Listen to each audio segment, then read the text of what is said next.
Bonsoir Martin, Bonsoir Edouard. Français, j'espère que vous allez bien. nouveau podcast. Les rentiers. Ouais. Aujourd'hui, on va parler d'un sujet qui fâche, l'école. Donc on parle vraiment de l'école. Ouais, Ok. c'est parti. Parlons de l'école. Bon. Sujet Par où plutôt, est-ce plutôt controversé. controversé? Des avis qui divergent de plus en plus en ces années 2025, 2024, 2025. Exactement. Déjà, es-tu étudiant, Edouard? Alors non, je ne le suis plus. Et Ah toi ouais? Martin? Ah non, l'école pour moi c'est fini depuis maintenant 2021. Ah oui, ça commence à faire quelques années que vous n'êtes plus étudiant. Exactement. Et toi? Moi, ça fait maintenant 1 an et demi que j'ai arrêté l'école, donc ça fait depuis juin 2023. Bon, on peut parler un petit peu de notre expérience scolaire. Ouais, on Bah, peut je te commencer laisse. par ça. Alors, je te laisse me raconter ton expérience. Ok, l'expérience après bac, post-bac, parce qu'avant c'est tout le monde pareil. Avant de remonter, expérience post-bac et après-bac, Ouais. je pense que ça peut être intéressant de partir de là où est-ce qu'on est aujourd'hui. D'accord. Qu'est-ce que tu fais dans la vie? Ok. Alors actuellement dans la vie, donc on va dire que j'ai deux passions, deux activités qui m'occupent chaque jour. Ça va être le business et la course à pied. Donc côté business, donc je vais avoir une société de nettoyage donc avec mon associé Lilian qui fait partie aussi de la coloc Les Rentiers et un accompagnement dans le nettoyage donc aussi en association avec Lilian. Et côté course à pied, donc je vais faire pas mal de courses à pied. Donc les distances, ça va être du 1500 mètres au 10 km. Je suis quand même plus spécialisé sur 5 et 10 km. Et donc je fais vraiment ces deux passions, j'essaie de les gérer au mieux et de switcher entre les deux au mieux, quoi. Ok, super. Donc voilà ce que je fais aujourd'hui, à début 2025. Et toi? Ok. Moi, j'ai une activité de conciergerie. Donc, on a des appartements en location courte durée. On les gère sur Airbnb. Mm. On a une activité où on accompagne des gens à créer une conciergerie avec mon associé Ryan. Ouais, Et donc aussi, on développe une collaboration commerciale où on continue d'accompagner des personnes à créer des conciergeries, mais on rentre dans leur process pour leur apporter des clients et pour gérer avec eux les biens. Donc niveau conciergerie, on a une trentaine de biens en gestion ok. dans le nord de la France et on a accompagné en 2024 plus de 200 entrepreneurs à développer une conciergerie. C'est vrai Donc, que ça commence à être stylé. donc voilà le parcours actuel. Ouais, la situation actuelle. Situation actuelle, reprenons les études et pour pouvoir justement expliquer un petit peu qu'est-ce qu'on en pense. Et justement, tout à l'heure, j'étais en train de courir et je suis passé devant la fac de Rouen, là où j'étais étudiant en économie-gestion, où j'ai eu une licence. Et je me suis dit, en voyant les jeunes gens qui étaient à ma place, je me suis dit, ça me rappelle moi il y a quelques années. Et donc, on va pouvoir échanger sur ça. Ouais. Peut-être qu'on peut commencer post-bac, avant-bac, Non, après bac. après-bac. Avant bac, on a tous pareil, hein. Ouais, bah on peut, Collège, lycée. on peut dire c'est quoi le ressenti qu'on a eu au lycée. Oui, éventuellement. Alors, lycée, moi en gros, j'avais quand même le sport à côté. Donc au début, sur mes 2 premières années lycée, je faisais du triathlon. Donc beaucoup d'entraînement en dehors des cours. Et dernière année, c'est là que je me suis concentré que sur la course à pied. Donc j'ai quand même fait pas mal de sport à côté du lycée. Pendant mon ressenti vraiment pur au lycée, c'est que tu es quand même vachement surchargé de cours. On a quand même des emplois du temps du 8h-17h tous les jours où tu es surchargé, on te bourre le crâne. Et derrière, c'est encore pire pour des personnes moi, j'avais des potes qui habitaient, qui se tapaient 1 heure de bus tous les matins, donc ils partaient à 6h30, 7h de chez eux pour arriver à l'heure en cours, ils rentraient chez eux à 19h. Enfin, tu vois, ça fait vraiment des journées de 12 heures à l'extérieur. Enfin, c'est vraiment pas un rythme à tenir pour un adolescent en gros quoi, on rentre à 15 ans au lycée jusqu'à 17-18. C'est vraiment un rythme qui est quand même chargé pour un adolescent et pour se développer dans de bonnes conditions, pour apprendre ce qu'on est censé apprendre sur ces 3 ans. Donc moi, niveau expérience, vraiment lycée, disons que c'était quand même cool du fait de tout le côté social, parce que c'est là qu'on rencontre quand même nos potes avec qui on garde des liens après le lycée. Et c'est là où on crée quand même des belles amitiés. Moi, j'en ai créé aussi beaucoup à travers le sport. Mais donc, c'est là où tu crées quand même les liens sociaux qui sont assez forts. Mais par contre, sur toute la partie scolaire, honnêtement, aujourd'hui,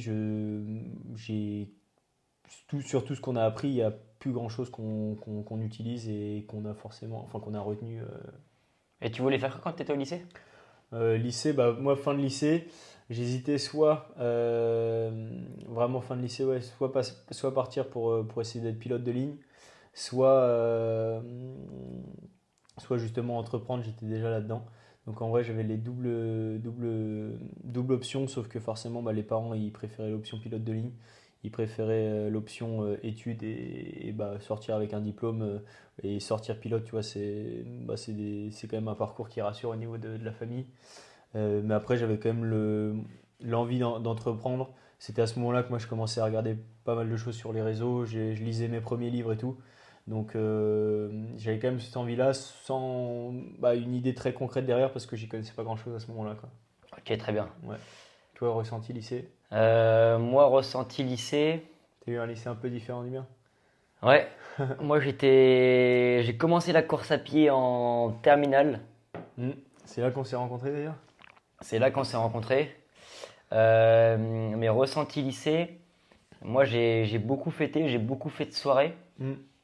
mais je me sentais pas à ma place. Ouais, Enfin, je me sentais à ma place en soirée, mais pas en cours. ouais. C'est-à-dire que je me suis souvent posé la question, qu'est-ce que je faisais là? Pourquoi est-ce qu'on le faisait? Et à part les maths, où est-ce que je Hmm. ressentais une utilité parce que du coup on développait un raisonnement logique qui nous sert après dans le business. Hmm. Parce qu'au final dans le business, ce dont on a besoin, c'est vraiment, en général, enfin, il y a plein de choses qu'il faut réussir à maîtriser, mais c'est en partie à prendre des décisions et à côtoyer des mecs qui ont pas mal de résultats. Je me dis que ces mecs-là, ils ont quand même des capacités à prendre des décisions qui sont à chaque fois basées sur un raisonnement logique. Hmm. Et je pense qu'une personne qui est très forte en maths, si c'est une personne qui a une intelligence après plus émotionnelle pour aller comprendre les gens, faire du marketing, de la vente, etc., Ouais. bah je me dis que s'il a un bon raisonnement logique, il va savoir naturellement quelle décision prendre. Hmm. Et moi, justement, les maths avec tout ce qui est tout le concept de divergence, de convergence, le concept de division aussi, essayer de bien comprendre les rapports entre le temps investi par rapport à l'argent récolté, etc. Je trouve que c'est assez intéressant pour la suite. Ouais. Mais si on fait un petit récap par rapport aux leçons qu'on a vues, donc histoire géo, honnêtement, ça sert à rien. L'anglais, ça sert, mais je pense que si on consacre autant de temps en cours d'anglais à regarder des séries Netflix sous-titrées Ouais. français en anglais, on apprendrait beaucoup plus vite, On serait bien meilleur. on serait bien meilleur. Puis, Après, en plus, ouais, en parlant vraiment des cours d'anglais, en France, t'as personne qui est engagé dedans, t'as personne qui fait l'effort d'apprendre vraiment l'anglais. Comparé, tu vois, aux autres pays européens où ils sont quand même meilleurs que nous. Tu prends les Allemands, ils sont bilingues. Les Hollandais, ils sont bilingues. Enfin, ils sont tous carrément plus chauds que nous. Nous, en France, on est éclatés en anglais.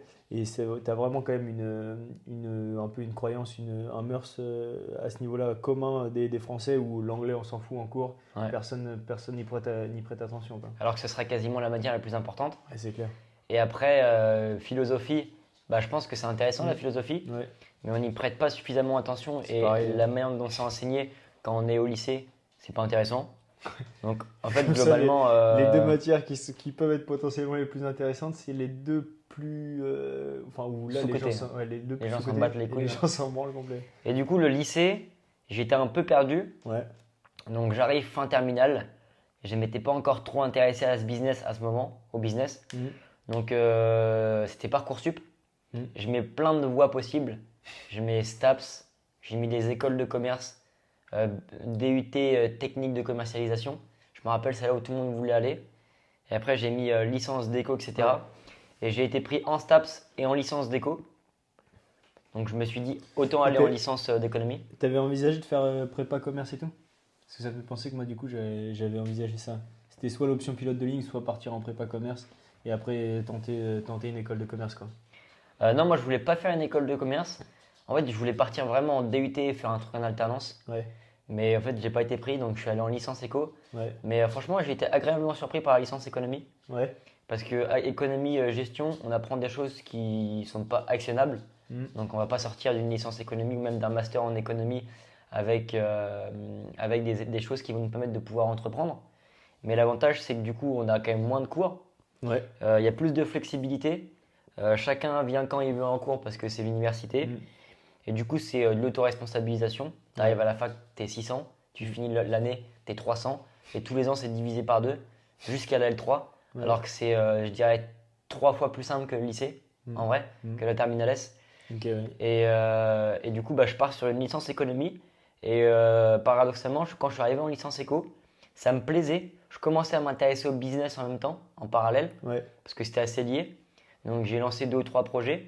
Et je me suis assagi tout courant en licence, où je sortais de moins en moins. Et je me concentrais de plus en plus sur les cours. Et j'ai beaucoup plus apprécié la licence que le lycée. Parce que vraiment, le lycée, genre cadre restrictif. Et je me rappelle, Ouais, c'est vrai. je me suis rappelé il n'y a pas longtemps d'ailleurs, je trouve ça assez aberrant. C'est à quel point c'est écœurant. C'est genre, dès que tu es arrivé à la fin de l'heure de cours du vendredi avant les vacances, tu as l'impression que tu étais l'homme le plus heureux du monde. Ouais, c'est clair, ouais. Et en fait, C'est clair. c'est juste, on était heureux parce que on rentre en vacances, Mm. mais surtout parce qu'on arrêtait les cours pendant Mm. 2 semaines.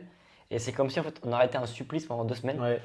Et, Ouais, non, c'est vrai je que trouve ça honteux d'être content comme ça, quoi. ouais, en vrai, c'est vrai que cette sensation d'être aussi content en vacances, je me rappelle à cette époque-là, on était avec Lilian aussi, on était déjà vachement proches,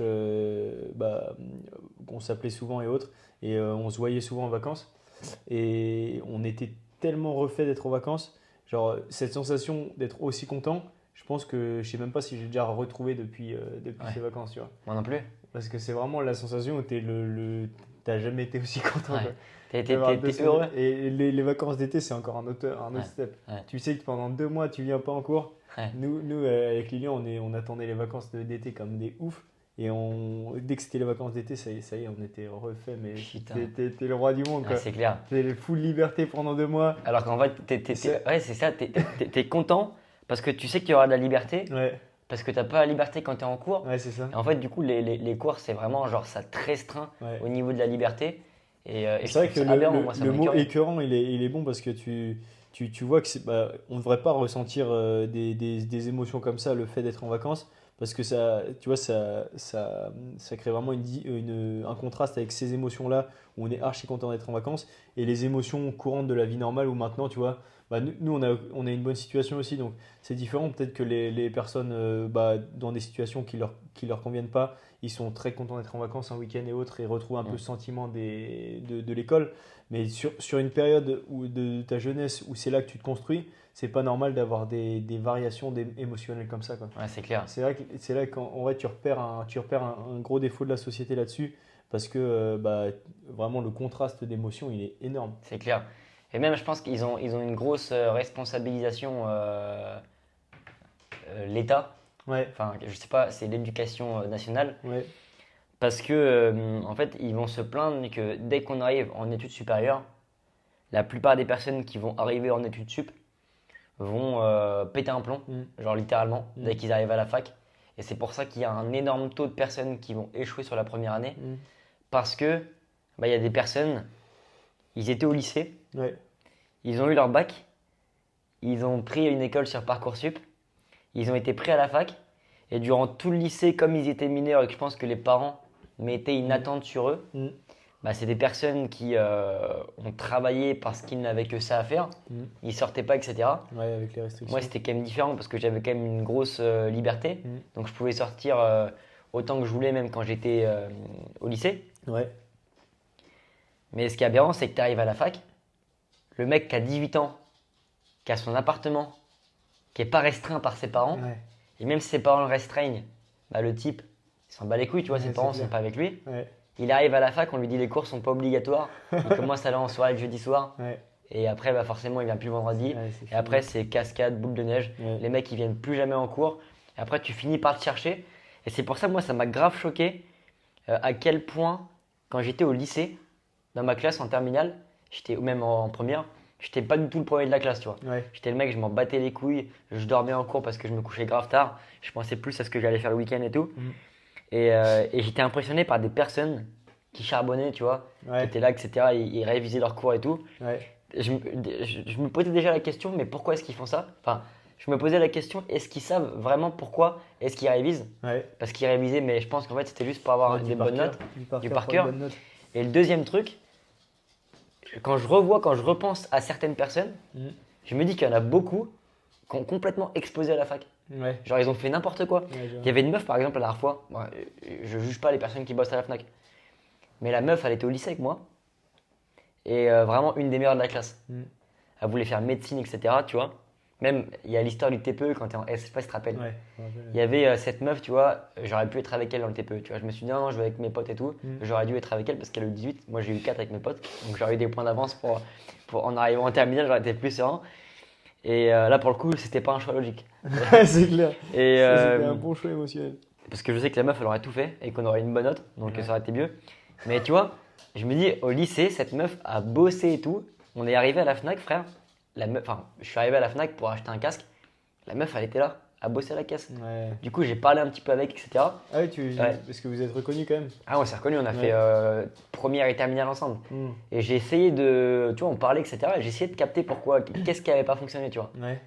Et bah, après, moi, elle me demande ce que je fais. Bon, je lui ai dit, j'entreprends. Je sais pas trop les détails, mais tu vois, je pense qu'en termes de revenus, il y a un x30, quoi. C'est clair. Alors que pourtant, au lycée, il n'y avait pas un x30, mais il y avait un x 1,5. Genre, elle avait Ouais. 16 et j'avais 10, quoi. Mm. Ouais. Ah non, c'est ouf, hein. Bah ouais, comme tu dis, en fait, tu parlais là de. Toi c'est aller dans le bon sens quand t'es arrivé à la fac, genre tu t'es auto-responsabilisé. Et c'est là que bah, t'as justement commencé à moins sortir et prendre plus goût à suivre les cours. Et bah là, c'est un peu l'effet inverse pour certaines personnes où bah, si sont restreints quand ils sont mineurs par leurs parents et que d'un coup bah, ils explosent complet quand ils sont majeurs et qu'ils sont à la fac, c'est clair que ça fout la merde, quoi. Et tu parlais ouais, de responsabilisation. Bah, c'est là où tu vois que, comme, enfin, les études sup, c'est là où soit tu te responsabilises, soit tu fais de la merde et tu profites, ce que fait beaucoup d'étudiants. Et c'est là où tu vois la différence de profil et de tempérament de chacun au final. C'est clair, Mm. c'est clair. Et Mais c'est vrai que moi je voulais rajouter un point aussi sur ce que tu disais, où là tu disais les gens, certaines personnes explosent.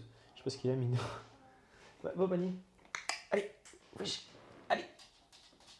Je sais pas si. Tu disais ouais certaines personnes explosent et tu vois il y a aussi tellement de personnes qui arrivent à la fin du lycée et ils savent pas quoi faire, quoi. ouais, c'est clair. Genre comme toi tu disais, j'ai mis plein de choix sur Parcoursup, je suis allé là où j'étais pris, mais 98% des gens ils savent pas quoi faire, quoi. On est tellement mal Ouais, guidés, ouais. les gens ils ont aucune idée de ce qu'ils veulent faire. Si tu sais quoi faire après le lycée, mais t'as de la chance, mais Ouais, c'est un clair. truc de ouf, quoi. C'est clair. Personne Mais sait quoi faire. D'ailleurs, je reprends l'exemple de la fac Ouais, parce que le Covid, moi, c'est arrivé quand j'étais en L2, en licence 2. Donc licence 1, licence 2, licence 3, licence avant d'arriver sur un master. Et quand tu arrives en master, là, entre la licence et le master, tu as plein de possibilités, tu vois. ouais. Soit banque, assurance, Mm. soit immobilier, soit gestion de patrimoine, tu vois, des trucs comme ça. Ouais. Et ce qui s'est passé, c'est que moi, j'arrive à ce moment-là en L2, Covid, confiné, tout le deuxième semestre chez nous. La L2, elle passe forcément cours à distance, donc c'est plus simple. Ouais. Et j'arrive en L3. Et L3, c'était semi-distanciel, semi-présentiel, parce qu'il y avait des confinements, parfois il y avait comment on appelle ça? Des couvre-feux. Des couvre-feux. Donc bon, les cours, ils sont à distance. Et moi, ça m'a choqué à quel point on est arrivé genre à partir du deuxième semestre de la L3. Donc il a resté 4 mois avant de choisir où est-ce que tu vas en master. Ouais. Ça m'a choqué à quel point pas de stage pour savoir ce que t'aimes. Mm. Ça m'a choqué aussi à quel point personne n'était là, genre des intervenants qui me disaient qu'est-ce qu'on pouvait réellement faire, tu vois, Mm. nous parler des activités et tout. Genre, une fois j'étais en cours, c'était un des derniers cours de l'année, de L3. Je ne savais pas ce que je voulais faire. Je m'étais inscrit en master dans plusieurs masters. Et là, ça a été un déclic, tu vois. Je me suis dit, il y avait toutes les possibilités de ce qu'on pouvait faire en master, avec à chaque fois le pourcentage de personnes qui étaient prises à la fin du master et le salaire moyen, tu vois. Ouais. Et c'est aberrant comment les personnes choisissaient en fonction du salaire. Ouais. Mais salaire moyen sorti d'école, il y avait un truc, tu vois, moi ça me plaisait, parce que j'avais un pote qui faisait ça. C'était un pote qui avait fait économie et gestion, comme moi, Mm. et après il avait fait master gestion des territoires, tu vois, un truc comme ça. Ouais. Et je trouvais ça intéressant, tu vois, tu développes le territoire, etc. Je me suis dit, je préfère largement faire ça que de la banque ou de la gestion de patrimoine. Et je vois, c'était marqué genre en termes de salaire moyen 1800 euros, tu vois, après la sortie. Je me dis en vrai, 1800 euros, c'est pas ouf. Mais bon, au moins si je fais ce que je kiffe, je m'en branle, tu vois, je les prends les Ouais. 1800. Et il y avait plein de mecs et des filles qui sélectionnaient vraiment en fonction du salaire, tu vois. Ouais, Et le salaire, c'était pas genre 3000 euros, c'était 2100, tu vois. ouais, C'était 300 euros de plus. ouais, c'est abusé. Et du coup, on a fait toute la sélection en master. Et je sais pas pourquoi, moi, je me suis pas inscrit en master à ce moment-là. Ouais, Alors que je me suis pas inscrit en master, mais je sais pas ce que je veux faire. Tu vois. Je voulais pas forcément arrêter les cours.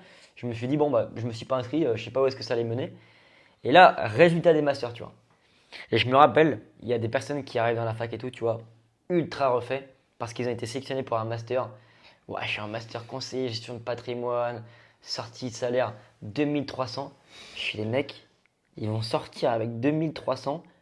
Il leur reste 2 ans de cours. Ils savent même pas si ça va leur plaire. ouais, c'est Ils clair. sont refaits, tu vois. Ouais, c'est ouf. Et là, je me dis, aller sélectionner un truc juste pour le salaire, Hmm. surtout que 2300 euros, crois-moi que à ce moment-là, on faisait les places de parking. Ouais. J'avais vite capté que c'était pas compliqué à faire 2300 euros. Donc, je me suis dit, oula, je vais Ouais. arrêter. Et c'est comme ça que j'ai arrêté parce qu'en fait, je me suis dit, il y avait une adéquation. Et après, il n'y a pas que ça, tu vois. Après, je te laisserai rebondir un petit peu sur ça, mais Ouais, une fois, j'étais en cours et ça parlait de marketing et de vente, tu vois. Il y en avait un cours marketing et vente, un TD. Et c'est pas pour dénigrer, tu vois. Je fais pas le mec, mais quand tu veux faire de la vente, il faut être propre sur toi. Il faut être vraiment carré, tu vois. Enfin, il faut être bon en sales. Mm. C'est de la psychologie, il faut savoir parler aux gens. Ouais. Même le marketing, tu vois, il faut capter la psychologie pour pouvoir vendre, tu vois. Et on avait un partiel sur la psychologie et sur la vente. Et là, il y a une meuf qui était devant moi, tu vois. Vraiment, la meuf a. T'avais pas envie de l'embaucher, toi. Ouais. Elle est ultra timide, personne parlait avec et tout, tu vois. Même elle, elle parlait à personne. Mais vraiment, elle charbonnait. Ouais. Et elle a eu 18 au partiel de marketing. Et moi, j'ai eu, genre, je pense, 10-12, tu vois. Donc, peut-être parce que je l'ai jugé, parce que j'ai eu moins qu'elle. Mais je me suis dit, mais cette meuf-là, si demain j'ai une boîte et que j'embauche un marketeur, jamais j'embauche cette meuf, tu vois. Ouais, c'est clair. Parce que la meuf, elle parle pas, elle est timide, elle s'exprime jamais, elle est mal sapée, tu vois. Mm. C'est pas, il n'y a pas d'énergie en elle. Ouais. Dans ton équipe, tu la mets en marketing, c'est pas un élément moteur, tu vois. Et je me suis dit, attends, là, tu as un diplôme, tu as 18, du coup, elle aura plus de chances que moi d'aller en master marketing. Ouais, c'est clair. Est-ce que pour autant, c'est une personne qui va être meilleure que moi en marketing? Ouais, non, c'est clair. C'est là où j'ai capté qu'il y avait un truc à l'époque. Hein. Ouais. Ouais, sur le système de notation, ça reflète beaucoup de choses aussi. Mais là, tu vois, tout ce que tu dis, ça me fait penser vraiment à la comparaison parce que du coup, moi, j'ai fait 2 ans d'études aux US. Et c'est là que tu vois que même si le système éducatif là-bas n'est pas parfait non plus, bah, c'est là que tu vois qu'il est quand même beaucoup plus structuré que le nôtre. Parce que tu vois, en gros, l'idée du système aux US, c'est que tu vas rentrer dans une fac, dans une université. Donc tu vas avoir des unives où tu vas retrouver plein de cursus différents, que ce soit des sciences, du commerce, peu importe, de l'art, tout ce que tu veux. Tu as tous les cursus au sein d'un même campus.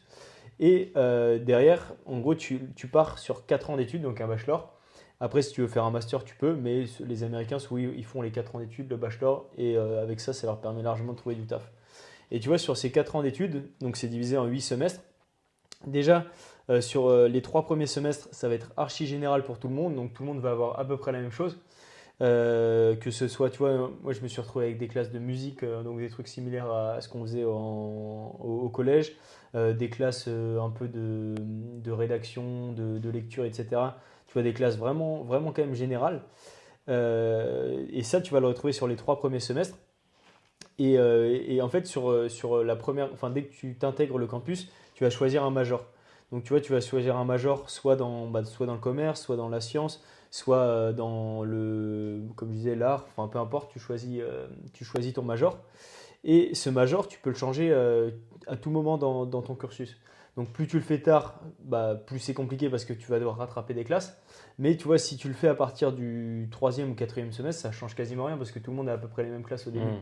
Donc tu vois, ça fait que dans tous les cas, tu sors du lycée, même si tu sais absolument pas ce que tu veux faire, bah, tu vas dans une université, donc tu peux faire des études supérieures sans t'engager dans quelque chose parce que tu as encore tous les choix possibles pendant 2 ans.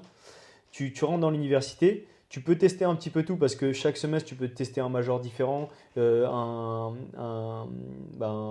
cursus différent.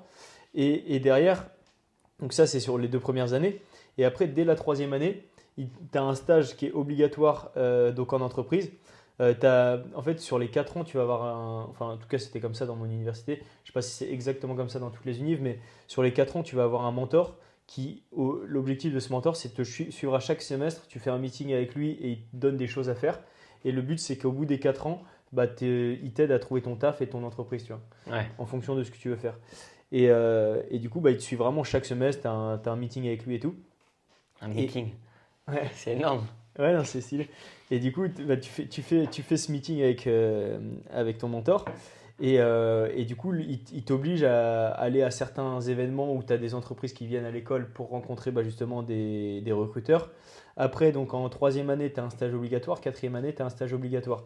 Ou tu en as peut-être 3 même à poser sur les. Je ne sais pas exactement parce que j'ai pas fait du coup les 2 dernières années. Mais je crois que tu as 2 ou 3 stages à poser sur les 2 dernières années. Et c'est là où tu testes vraiment, comme tu disais, comme eux, ils sont contents d'aller en gestion de patrimoine alors qu'ils n'ont jamais testé le boulot et c'est juste pour 300 € de plus par mois. Ouais. Eux, ils testent vraiment les tafs. Et tu vois, quand tu as les entreprises qui viennent en cours à l'université pour que tu les rencontres, tu as vraiment toutes les grosses boîtes qui viennent. Et l'école, elle te met vraiment en relation avec elles. Genre, en fait, si tu es rentré dans l'école, c'est un peu un système aux US aussi où tu payes ton diplôme. Mais tu es rentré dans l'école, tu es sûr que tu sors tes biens, tu as 70, 100 k par an, tu vois, parce que c'est les salaires US. Mais tu es sûr que tu as un taf et que tu vas être tranquille, quoi. Ouais. Parce qu'ils font tout en sorte pour que sur ces 4 ans, tu saches ce que tu aimes faire et dans quel métier tu vas tomber à la fin des 4 ans. Donc c'est là que tu vois que le système éducatif est quand même beaucoup mieux qu'en France par rapport à nous où on n'est pas du tout orienté. Et en plus de ça, ils vont rajouter tout le cursus sportif où c'est archi solide aussi, tu vois. Ouais. Alors que nous en France, on est éclaté au sol, quoi. Ouais, c'est clair. T'as aucune fac qui t'aide sportivement. Et t'as l'INSA en France qui t'aide à peu près. Mais à part ça, t'as aucune fac qui tient un compte de performance sportive, hein. Ouais. Donc, c'est soit tu fais du sport, soit des cours. Ouais. Et encore, si t'es le meilleur coureur de France, en fait, t'es dans une université moyenne aux US, quoi. En Ouais, termes de conditions, quoi. ouais, c'est clair. Ouais. Non, mais c'est ouf, en vrai, la différence de système. Et encore, tu dis que le système américain va avoir des défauts. Que, tu vois, par exemple, en soi, sur les 4 ans, en termes de. Tu vas avoir des cours, tu vois, ça se spécialise du coup plus sur les 2 dernières années. Mais tu vois, sur les 4 ans, au final, tu as quand même beaucoup de cours où c'est un peu du vent, tu n'apprends pas grand-chose. Mais au final, ils savent très Ouais. bien qu'ils vont se faire l'expérience dans le Ouais, boulot c'est et clair. pas pendant les cours, tu vois, vraiment Ouais. en pratique. Ça reste quand même smart, ils vont pas Ouais. forcément apprendre des choses qui servent à rien, quoi. C'est ça, ouais. Parce que, genre, honnêtement, je pense que à la fac, en France, en économie-gestion, je me rappelle de rien, tu vois. Je pense que demain, je fais le partiel de marketing. Ouais. Il y a des chances que j'ai 7 sur 10, 7 Ouais. 7 sur 20, parce que je me rappelle pas du modèle squat. Ouais. Alors que tu me demandes de créer un funnel qui va générer 10 calls par jour, on va le créer le funnel. C'est clair. Alors que le mec qui est doctorant en marketing, il va pas être capable il sait Ouais. même pas ce que c'est un lead. Ouais, non, c'est clair. Et puis, en fait, ce qui est déprimant en fait, dans l'école, c'est que tu passes quand même, je sais pas, on va dire une vingtaine d'années de ta vie, même si pendant allez, 12 ans, t'es pas conscient, 13 ans, je sais pas, ça dépend de chacun, mais t'es pas très conscient pendant une grosse partie, donc dans tous les 30 ans. cas. Ça dépend des gens. Mais t'es pas conscient pendant une bonne partie de ta période scolaire, mais tu vois, même sur 8-10 ans, tu vas apprendre énormément de choses, on va te bourrer de crâne. Et là, tu vois, nous on a 22-24 ans, on se rappelle quasiment rien des cours. Donc pendant Non. tout ce temps d'apprentissage, tout le temps où on a passé en cours, c'est un temps mais monumental qu'on aurait pu consacrer à autre chose, quoi. C'est vrai qu'on a quand même appris, si on réfléchit à si je te posais une question, t'as appris quoi en première? C'était il y a 3 ans, 4 ans, c'était il y a pas si longtemps?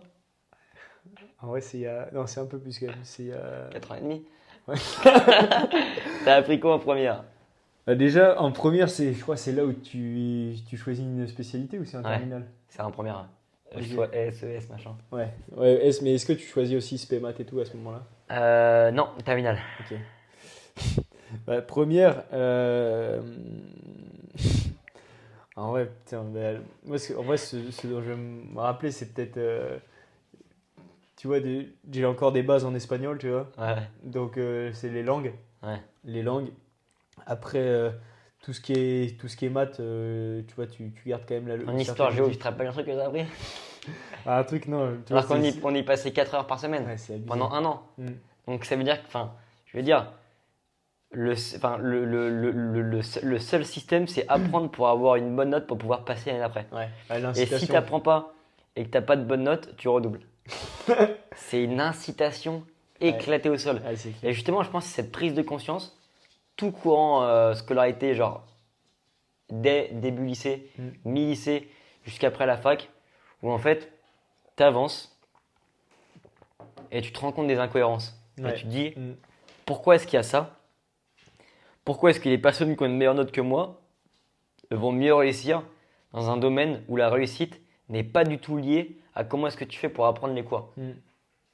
Et le fait de s'auto-convaincre, de se dire, je vais avoir des bonnes notes, donc je vais avoir un diplôme, donc je vais avoir ce poste, et je vais réussir ma carrière dans ce poste parce que j'ai eu un diplôme, genre, c'est comme ça que c'est actuellement, mais la vérité, c'est ultra débile. C'est Ouais. un raisonnement qui est complètement illogique. Mais en fait, ça revient à ce dont on parlait, tu vois, sur les groupes sociaux, tu vois. Là, en fait, tu dis que. Et là bah, nous, on n'est plus du tout dedans, donc on a l'impression que ça change. Peut-être que ça change pas tant que ça au final, mais je pense que ça va quand même tendre à changer sur les prochaines années. Mais tu vois, c'est vraiment le côté social de l'humain où bah, tout le monde est dans l'école. Ouais. En école, tout le monde fait des études. Donc, tu te poses pas la question de si c'est bien ou mal. Tout le monde fait ça. C'est Donc, clair. tu suis. Et tu vois, on en parlait de ces fractions de la société, que ce soit bah, les écoles, les entreprises, je sais pas moi, les lieux, les restaurants, tu vois, tout ça, c'est des fractions de la société où les gens se retrouvent. Et quand tu es dans un groupe, dans une fraction de la société, bah, tu suis juste le groupe et tu te poses pas la question. Et nous, tu vois, on parlait de ça, du fait qu'on tirait de l'avantage de la coloc, où bah, le groupe fait ça, le groupe bosse du matin au soir, fait du sport, machin. Bah, tu suis le groupe, tu te poses pas la C'est question. clair. Et là, nous, on a réussi à construire ça avec le temps et à créer bah, des choses qui nous paraissent logiques et créer bah, du coup un développement logique, quoi. Alors que là, quand tu prends bah, tous ces moments, que ce soit l'école ou autre, et toute cette inconscience, bah, c'est juste une inconscience générale où tu suis le groupe et tu ne te poses pas la question de si c'est bien ou mal, tu suis juste. Et en fait, ce qui est triste, c'est que je pense que c'est vraiment arrivé à cette situation-là, juste vraiment par ignorance globale. Genre, tout le monde se dit, enfin, se pose même pas de questions, tout le monde Non. suit. Et ça Ouais. arrive comme ça parce que Et je pense personne qu'il y a, n'y il y a- il y a- pense plus, il y a aussi un gros biais de statut social, quoi. Ouais, dans le sens où les personnes qui vont faire tel diplôme vont avoir un statut qui va être entre guillemets supérieur, tu vois. Genre moi, je me rappelle au moment où j'ai arrêté mes études, moi, si je prends la génération d'avant, il y a quasiment personne qui a des diplômes. Par contre, sur ma génération, genre Ouais. mes cousins, cousines, etc., ils ont que des diplômes, tu Ouais, vois. carrément. Typiquement licence, master et tout. Et le jour où j'ai arrêté mes études pour créer mon business, tu vois, mon business, alors qu'il y avait mon cousin qui était en master, assurance, mec, c'est le Saint Graal, tu vois. Ouais, c'est clair. C'est bon, il a réussi, tu vois. Ouais, et tu vois vraiment la diff, Ouais. la façon dont les gens interagissaient avec toi. La Tu vois, moi, perception.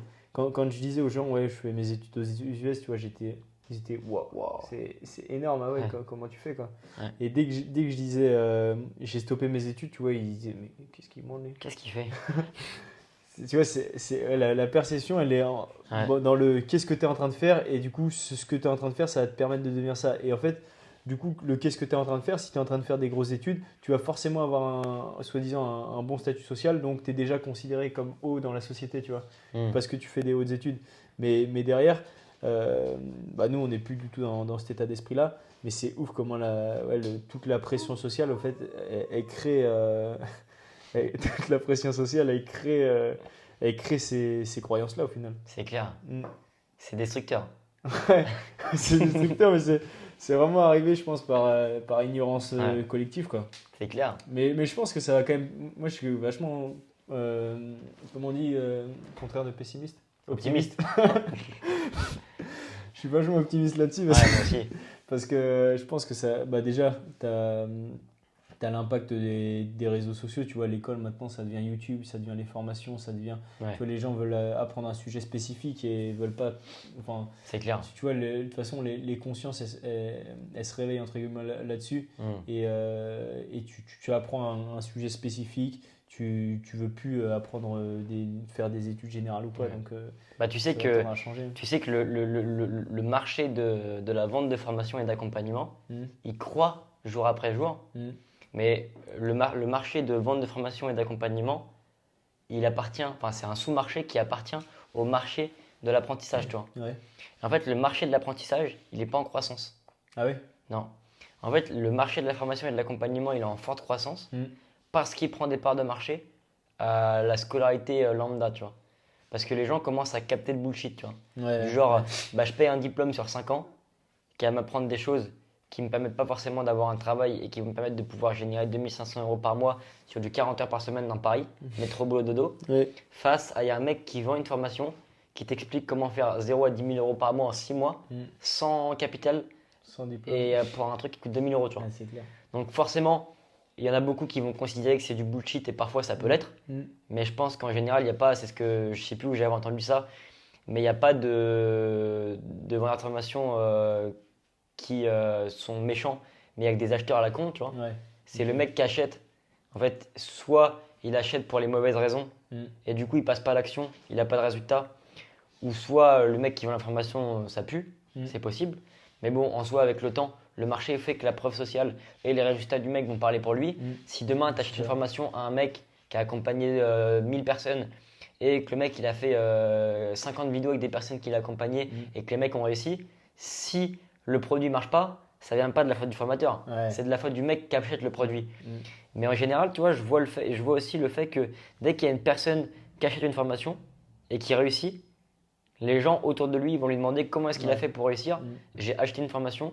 Et là, tu vois, il y a une conscience qui commence à émerger Ouais. où les gens se disent, mais peut-être que les mecs qui vendent une formation, Mm. ils sont pas si débiles. Ouais. Et si je veux créer une conciergerie, je vais me former en ligne et je vais pas aller en école de commerce. Mm. Parce que je vais apprendre des choses qui n'ont rien à voir. Ça va durer beaucoup plus longtemps. Ça va me coûter beaucoup plus d'argent. Ouais, carrément. En fait, c'est un petit peu l'équation de valeur, tu vois. Mm. Du genre, le résultat rêvé, 40 heures pour 2500 euros par mois. Le délai pour y arriver, les efforts et les sacrifices, aller en cours de 8h à 17h et la probabilité de réussir, Ouais, tu vois, tu as plusieurs éléments qui font que tu dis, c'est peut-être pas le meilleur produit en fait. Ouais, non, c'est clair. C'est ouf parce que, en fait, le souci, c'est que sur toute la partie formation, tu vois, il y a eu beaucoup de scams, donc c'est ça qui a niqué toute l'image de ça. Mais le fait que tous les vendeurs de formation, au final, tous ceux qui ont des produits solides qui fonctionnent, ils vont appuyer tout ça sur de la preuve sociale. Donc ça va forcément, comme tu dis, déjà la preuve sociale, elle rassure toutes les personnes comme quoi ça fonctionne. Mais derrière, comme toutes celles pour qui ça fonctionne, les gens autour vont demander, comme tu dis, ça crée vraiment ça ouvre les yeux à beaucoup, beaucoup de monde, quoi. C'est clair. Et ça va vraiment être un effet boule de neige où finalement tout l'apprentissage va switcher vraiment en ligne et tu vas voir que une formation qui est proposée par l'État ou par l'éducation nationale, tu vois, tu prends les choses qui sont mises en place par l'État pour t'aider à créer une entreprise, personne n'en veut, quoi. Ouais. Genre les trucs, c'est comme les cours, tu sais que tu vas perdre ton temps. Ouais. Alors que derrière, si tu prends justement la formation ou l'accompagnement d'un mec qui a de la preuve sociale, qui a prouvé des résultats, qui a prouvé que lui, il pèse et qu'il a des résultats, tu sais que ça va te mener beaucoup plus vite à ce que tu veux. Et ça, donc forcément, ça va être la loi du marché, tout le monde va se diriger vers le coach, quoi. C'est ce qui va se passer avec le temps, je pense. Hein. Ouais, moi je pense que ça va. On pourra continuer de parler de ça la prochaine fois. Ouais, je pense que c'est pas mal. Excellent. Bonne fin de soirée, monsieur Sur ce, Martin. bonne nuit. Il est 22h30, moi je vais me coucher. Bonne nuit à tous.